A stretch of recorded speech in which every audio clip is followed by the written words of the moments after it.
अस्सलामुअलैकुम भाई फरमान। रोम सरदन नौरीन आपके ग्रुप में हाजिर हो गई है। मेरा सलाम कबूल फरमाइएगा। 3 शेर आपकी खिदमत में हनी में पेश करती हूँ।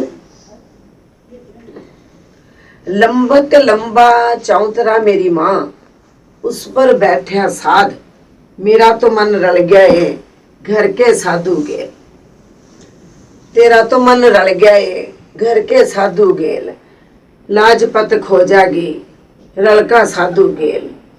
बाप तेरा चौधरी मेरी धी, सौरा लंबड़दार, लाजपत खो जागी रलका साधु गेल। रात्यों दिनों बाट करा मेरी धी, कदी खड़ के मंगदे भीख।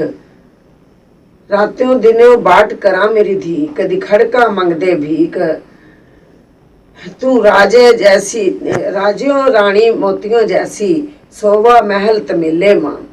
रातों दिनों बाट करागी, कदी खड़का मंगागी भीख। तेरे तो लाजपत खो जागी रलका साधु गेल।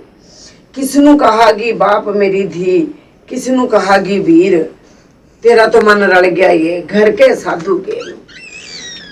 सौरे नू कहूंगी बाप मेरी धी, देवर नू कहूंगी वीर, मेरा तो मन रल गया ये घर के साधु के।